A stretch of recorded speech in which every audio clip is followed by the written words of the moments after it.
চাই, যদি দেখতে পারেন বিশ্বাস করব কবরের আযাব ঠিক আছে।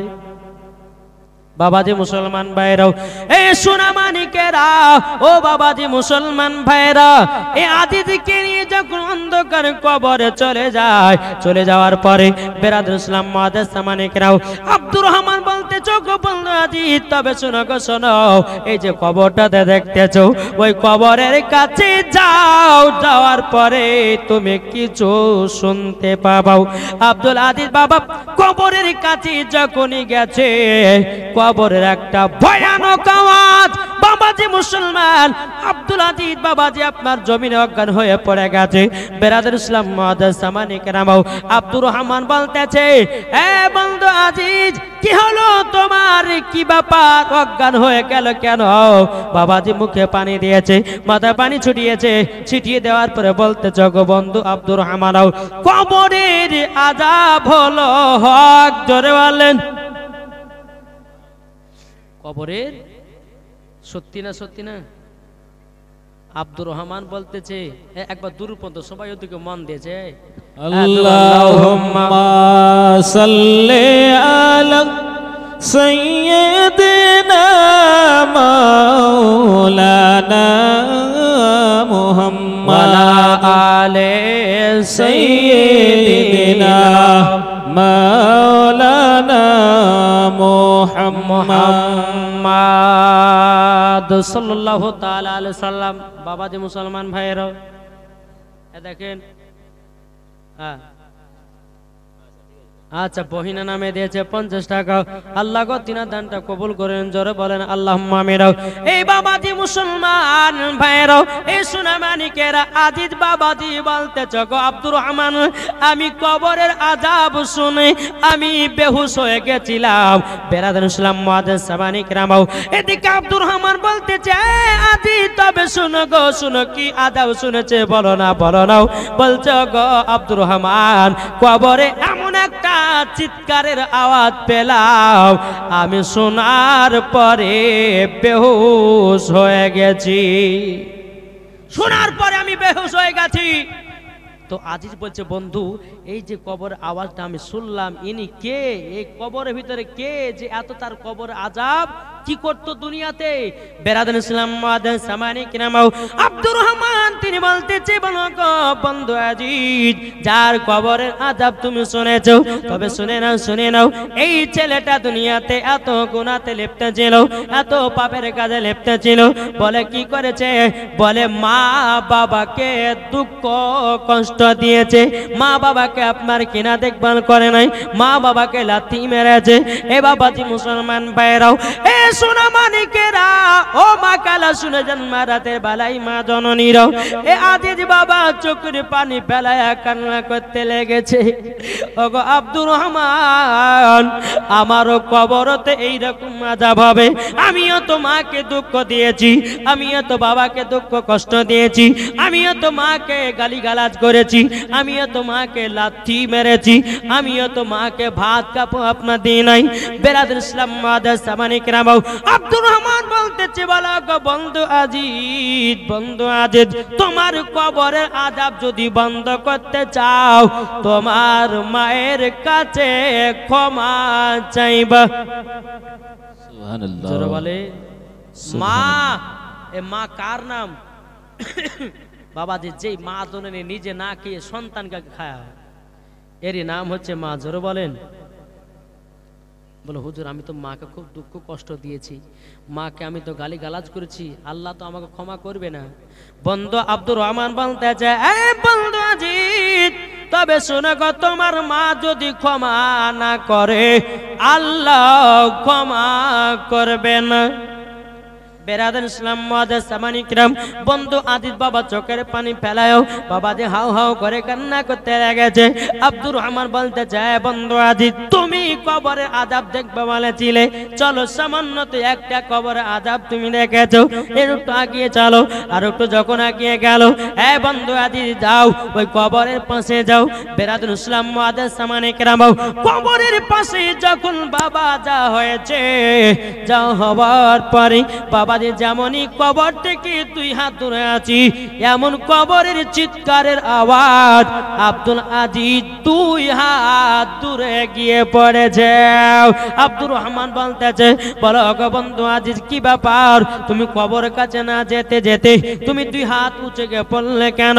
বন্ধু আজিজ বলতেছে বলো গো আব্দুর রহমান আমি যখন কবরের কাছে গেলাম কবরের কাছে যাওয়ার সময় দেখলাম এমন কবরের আওয়াজ প্রথমকার কবরের আওয়াজের থেকে 3 গুণ আওয়াজ বেশি দ্বিতীয় নাম্বার কবরে।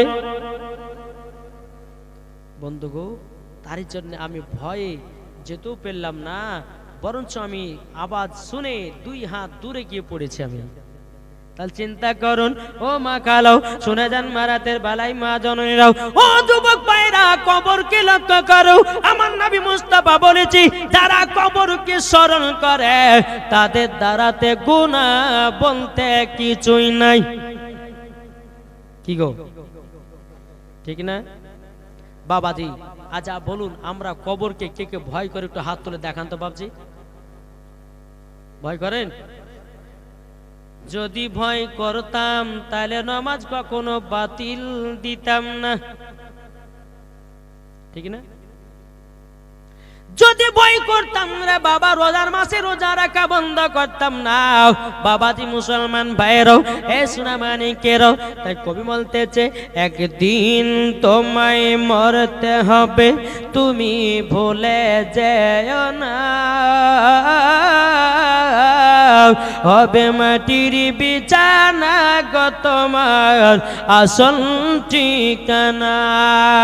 জোরে বলেন হবে মাটির বিছানা গো তোমার আসল ঠিকানা।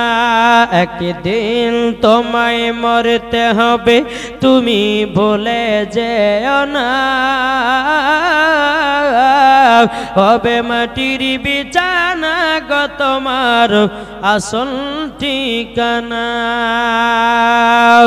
ইজরাইল ফেরেশতা যেদিন হাজির হবে সে, ইজরাইল ফেরেশতা যেদিন হাজির হবে সে, চঞ্চতরি জাতি করো জানবে রবে সে।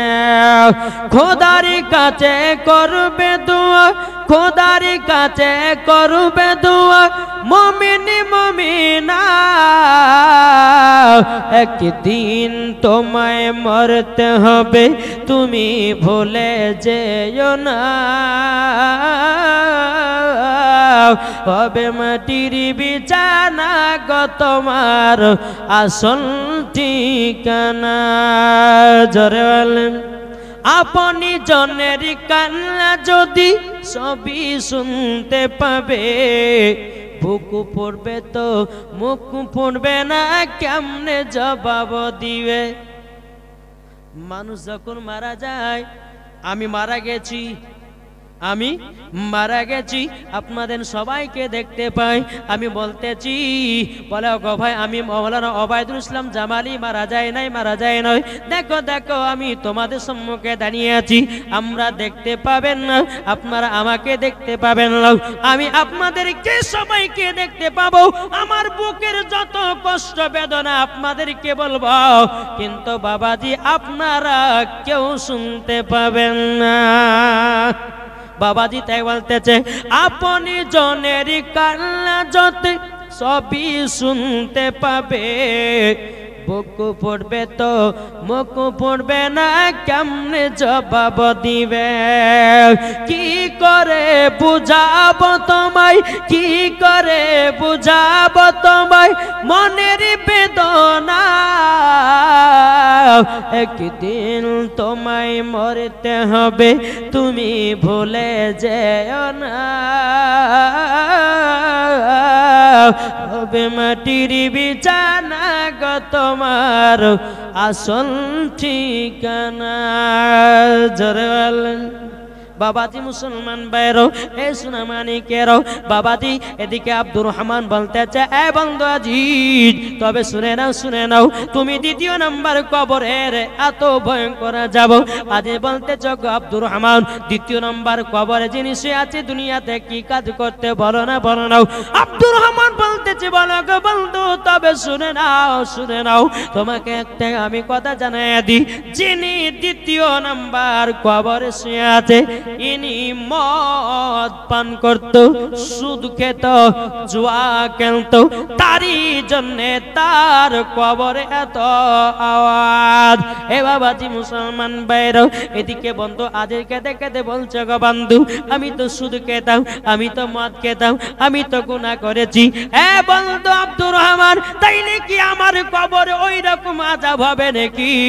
তিনি বলতেছে, বলো, আমার কবরে ওই রকমই আযাব হবে। বেরাদুল ইসলাম মুআদ্দাস সামানিকেরাও, আব্দুর রহমান বলতেছে, গো বন্ধু আজিজ, আল্লাহর কাছে যদি ক্ষমা প্রার্থনা চাও, আমার আল্লাহ তোমাকে ক্ষমা করে দিতে পারে। জোরে বলেন না সুবহানাল্লাহ। আব্দুর রহমান বলছে, গো বন্ধু আজিজ, আমার আল্লাহ হলো দয়ালু, আমার আল্লাহ হলো ইন্নাল্লাহা আলা কুল্লি শাইইন কাদির, আমার আল্লাহ হলেন ইন্নাল্লাহা সামিউন বাসীর। আল্লাহ দেখতে পায়, শুনতে পায়, জানতেও পায়। বাবাজি মুসলমান ভাইরাও, আমার আল্লাহ পাক আল্লাহ তাআলা বলছে, রে বান্দা, ও বান্দা, তুমি যদি পাহাড়ের মতো যদি গুনাহ করো, আমার আল্লাহ বলছে, তুমি যদি তওবা ইস্তিগফার পরে আমার কাছে ক্ষমা চাও, আল্লাহ পাক আল্লাহ তাআলা বলতেছে, আমি তাকে দিল থেকে এবং কিনা পাহাড়ের মতো গুনাহ সব মাফ করে দেব। এটা জোর হবে না? সুবহানাল্লাহ। এ সোনামানিকেরও, ওগো আমার আব্বাজি মুসলমান ভাইরাও, কবরের আযাব বাবা এত ভয়ঙ্কর আযাব রে বাবাজি। এ সোনামানিকেরও, ওগো আমার আব্বাজি মুসলমান ভাইরা, যখন বাবা আব্দুর রহমান বলতেছে, বলো গো বন্ধু আজিজ, তাইলে বলো না, কবরের আযাব সত্যি না মিথ্যা? আজিজ কেঁদে কেঁদে বলছো, গো আব্দুর রহমান, এটা সত্যি ঘটনা বলেছো, সত্যি কথা বলেছো। এ বাবাজি মুসলমান ভাইরাও, এ সোনামানিকেরাও, যখন বাবা এই কথা বলা, আব্দুর রহমান তিনি বলতে চায়, এ বন্ধু আজিজ গো বন্ধু আজিজ, তোমাকে একটা কথা আমি বলে দিই, কবরকে ভয় করো, মরার পরে তোমরা জান্নাতি হবে। এই কটা কবর আযাব দেখেছে? দুটো। আব্দুর রহমান বলছে, বন্ধু আজিজ চলো আরো দেখাবো তোমাকে। বন্ধু আজিজ বলছে, আর দেখবো না। একটু সামনে চলে আসুন তো। এই মা খালারা একটু চলে আসেন তো, চলে আসেন, যিনারা পিছনে দাঁড়িয়ে আছেন সামনে জায়গা ফাঁকা আছে, চলে আসেন। বেরাদার ইসলাম মুআদ্দাস সামানিকরাম, একবার দূর পড়বো আর মায়েদেরকে বলবো আগে চলেছেন। আল্লাহুম্মা সাল্লি আলা, সামনে আসুন, আর নাহলে আসার রাস্তা দিন, মাঝখানে ফাটান রাস্তা। মাওলানা মুহাম্মদ ওয়া আলা আলে সাইয়্যিদিনা মাওলানা, তাহলে উত্তর সাইড দিয়ে চলে আসুন, সামনে চলে আসুন, উত্তর সাইড দিয়ে আসুন, সাল্লাল্লাহু তাআলা আলাইহি সাল্লাম। এই যারা মা বোনেরা পেছনে দাঁড়িয়ে আছেন, আর মা বোনদেরকে উঠাতে হবে না, যারা পেছন থেকে আসছে উত্তর তারা সাইড সামনে দিয়ে চলে চলে আসুন, আসুন। সামনে চলে আসেন। ঠান্ডার দিন তো নূর বেরাদার ইসলাম মুআদ্দাস সামানিকরাম, ও মা কানে শুনে যান, মা রাতের বেলায় মা জাননীরা, যখন বাবা যে কথা বলো, আব্দুর রহমান বলতে চোখ বন্ধু আজিজ, কেবল তো দুটা কবরের আযাব শুনতে পেয়েছো, আরো চলো কবরের আযাব শুনতে পাবে। আবার যখন একটু আগিয়ে গেছে, আগিয়ে যাওয়ার পরে বাবাজি একটা কবরে দেখা গেল এত বড় গর্ত, বাবা এত বড় গর্ত। এদিকে বন্ধু আজে বলতেছে, এ আব্দুর রহমান বন্ধু, এই কবরটা এত গর্ত কেন, এত গর্ত কেন? আব্দুর রহমান বলতেছে, গো বন্ধু আজিজ, তবে শুনে রেখে দাও, শুনে রেখে দাও, যেই কবরের কথা তুমি বলতেছ, ওই কবরে এমন একজন ব্যক্তি শুয়ে থাকতো, উনি হলো মিথ্যাবাদী, জীবনে বহুত মিথ্যা কথা বলেছে। ও ভাইরা, ও সোনামানিকেরা, এখন আমরা একটা যদি মিথ্যা কথা বলি রে বাবা, একটার জন্য 10টা মিথ্যা বলতে হয়। হয় না? একটা মিথ্যা বলবেন তো একটার জন্য দেখবেন 10টা আপনাকে মিথ্যা কথা বলতে হবে।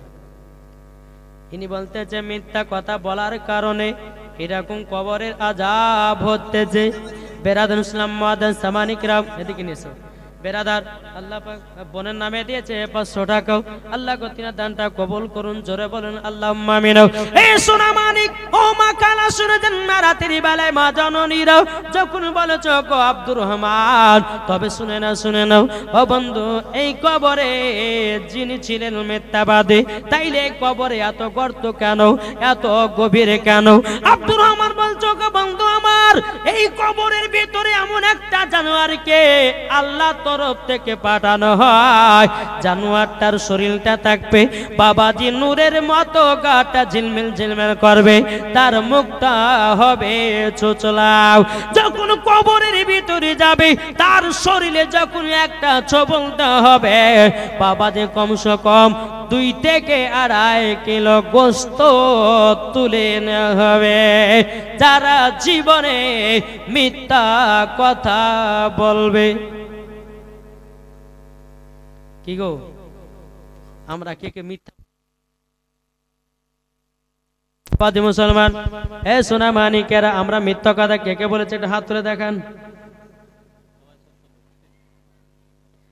কেউ কি বলে? বলবে না। গুনার কাজ করলেও বলবে না, বলবে? বাবাজি মুসলমান ভাইরাও, এ সোনা মানিকেরাও, ও বাবা আমার, আল্লাহ পাক আল্লাহ তাআলা দেখতে পাচ্ছে কি পাচ্ছে না? কে মিথ্যা বলে, কে সত্য বলে, কে চিটারি করে, কে আপনারে কেরাও চিটারি করে, কেউ আপনারে কিনা মিথ্যাবাদী বলে করে কয়, কেউ বাবাজি হালাল খায়, কেউ হারাম খায়। আমার আল্লাহ সব দেখতেছে। আল্লাহ পাক আল্লাহ তাআলা বলছে, রে বান্দা বান্দিরাও, তোমাদেরকে একদিন অন্ধকার কবরে যেতে হবে। অন্ধকার কবরে যাওয়ার আগে তোমরা যদি ঈমান আকীদা নিয়ে যদি কবরে যেতে পারো, মরার পরে জান্নাতি জোরে বলেন সুবহানাল্লাহ। এ সোনা মানিকেরাও, ওগো আমার আব্বাজি মুসলমান ভাইরাও, চলুন বাবাজি আগে যাই।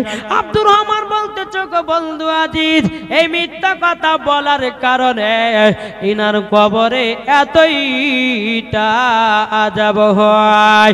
বেরাদার ইসলাম মুআদ্দাস সামানিকরাও, আবার বলতেছে আব্দুর রহমানও, এই বন্ধু আজিজ চলো আর একটা কবরের আযাব দেখাবো। তাহলে কটা হলো বাবা? 3টে, এবার 4টার মধ্যে পড়ছে। 4টার মধ্যে গেল। বাবাজি মুসলমান ভাইরাও, 4 নম্বর কবরে গিয়ে আব্দুর রহমান বলতেছে গো বন্ধু আজিজ যাও, ওই কবরের কাছে যাও। যাওয়ার পরে বাবাজি একজন মহিলার কান্নার আওয়াজ। কার কান্নার আওয়াজ? মহিলার কান্নার আওয়াজ। এ বাবাজি মুসলমান ভাইরাও, ওগো আমার সোনা মানিকেরাও, মহিলাটা বলতেছে কে আছে গো, আমাকে কবর থেকে বের করো, কবর থেকে বের করো। যখন বাবাজি কথা বলার পরে আব্দুর রহমান তিনি বলতেছে গো বন্ধু আজিজ, কি ব্যাপার, ওই কবরে তুমি কি শুনতে পেয়েছো? আজি বলতেছে, বলো গো আব্দুর রহমানও, ওই কবরের কাছে গেলাম, একজন মহিলাকে দেখে বলছে আমাকে কবর থেকে বের করো, আমাকে কবর থেকে বের করো। বেরাদার আব্দুর রহমান এবং বাবা আব্দুল আজিজ 2 বন্ধুতে বাবাজি গ্রামেতে গেল। যাওয়ার পরে বলতেছ, গ্রামবাসীরা আজকে আমরা কবরে গেছিলাম, একটা কবরে মহিলার কান্নার আওয়াজ পেলাম। ও মা কালা, আওয়াজটা মন দিয়ে শুনেন গো মা, ঈমান আকীদা তাজা হয়ে যাবে। বেরাদার ইসলাম মুআদ্দাস সামানিকরাও, যখন বাবাজি সোনা মানিকেরা গ্রামের মানুষেরা বলতেছে, বলো চলো আমরা গিয়ে শুনবো কবরে মহিলাটা কেন কান্না করতেছে, কেন দুনিয়াতে আসবে। বেরাদার ইসলাম মুআদ্দাস সামানিকরাও, যখন বাবাজি সমস্ত গ্রামের মানুষদেরকে নিয়ে কবরের কাছে গেল, মহিলার কাছে, বাবাজি সবাই কান লাগায়া শুনতেছে। কবরে বলতেছে মহিলা, ও গো গ্রামবাসীরাও, আমাকে কবর থেকে জলদি বের করো।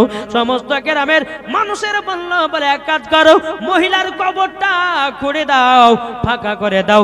যখন বাবাজি অর্ডার করে দেওয়া হলো, কবরটাকে খুঁড়তে শুরু করেছি।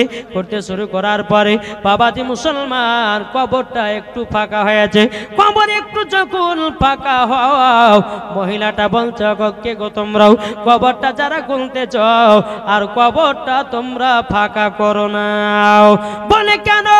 ও মহিলা, তুমি তো বলেছো কবর থেকে বেরোও, কিন্তু কেন তুমি এখন এই কথা বলতেছো? মহিলাটা বলতেছে, বলো গো ভাইরাও, আমি তো বলেছি, তবে আমার একটা কথা মানতে হবে। বলে কি? আমি যেই মহিলা কাঁদতেছিলাম, আমি এই মহিলা কবরের ভিতরে উলঙ্গ অবস্থাতে আছি। ও ভাইরাও, আমাকে একটা কাপড় এনে দাও। কাপড় এনে আসা হলো, কবরের ভিতরে বাবা দেওয়া হলো। কবরের ভিতরে যখন বাবা দেওয়া হলো, দেওয়ার পরে মহিলাটা ভালো করে পরিধান করে নিয়েছে, বাবা যে মাথাগুলো ঢাকঢোক করে নিয়েছে। নেওয়ার পরে বলছো গো ভাইরা, তোমরা এবার সম্পূর্ণ কবরটাকে ফাঁকা করে দাও। যেমন বাবা ফাঁকা করে দিয়েছি, বেরাদার মহিলাটাও কবর থেকে উঠে যেন দৌড় মারতে লেগেছে। যখন বাবাজি দৌড়তে লেগেছে, বাবা যারা কবর করতেছিল, কি ব্যাপার মহিলাটা কথাবার্তা বললো না, কবর থেকে উঠে কেন দৌড় মারতে লেগেছে? বেরাদুল ইসলাম মাদ্রাসা মানিকরাও সমস্ত যারা কবর করতেছিল বাবাজি সবাই আপনার মহিলার পেছনে পেছনে আপনার যেতে লেগেছে। আচ্ছা ভাই, আপনারা বলুন, আপনাদের গ্রামের কাল সকালবেলা কবর জিয়ারত করতে গেছেন, কবর জিয়ারত করা যাওয়ার পরে কোন কবরে যদি মহিলা বা পুরুষের কান্নার আওয়াজ পান, আচ্ছা বলুন মানুষজন হাজির হবে কি হবে না? সবাই হবে। গ্রামের মানুষ সবাই জেনে গেছে ওই মহিলাতে একটা ঘরের ভিতরে বাবা গিয়ে দরওয়াজা লাগায়া দিয়েছে। আশেপাশে গ্রামের মানুষ জেনে গেল অমুক গ্রামে একটা কবর থেকে জিন্দা মহিলা বেরিয়ে এসেছে। বাবা সবাই দলে দলে মানুষ দেখতে যায়। এদিকে যারা কবর করতেছিল বাবাজি গিয়ে দেখতেছে ঘরের গেটটা লাগিয়ে দিয়েছে। গেট যখনই বাবা লাগিয়ে দাও, সমস্ত গ্রামের মানুষেরা বলতেছে ওগো ভাইরা, মহিলাটা কবর থেকে কিসের জন্য বেরিয়ে আসলো? কিসের জন্য বেরিয়ে আসলো? একটু যদি জানতে পারতাম বড় মনে আনন্দিত হতাম। এ ভাই, আপনারা কি জানতে চান মহিলাটা কেন কবর থেকে বেরিয়ে আসলো? জানতে চান কি চান না? কি গো, কারা কারা জানতে চান হাত তুলে দেখান। ভয় হাত উঠে না, বুঝে আদায় দিতে হবে বলে হাত তুলে এনো ইনশাল্লাহ। ও মা খালা, এই মহিলাটা কবর থেকে কেন আসলো আমি বলবো, কিন্তু আমার 40টা মাকে 1000 টাকা করে মাদ্রাসা দান করতে হবে।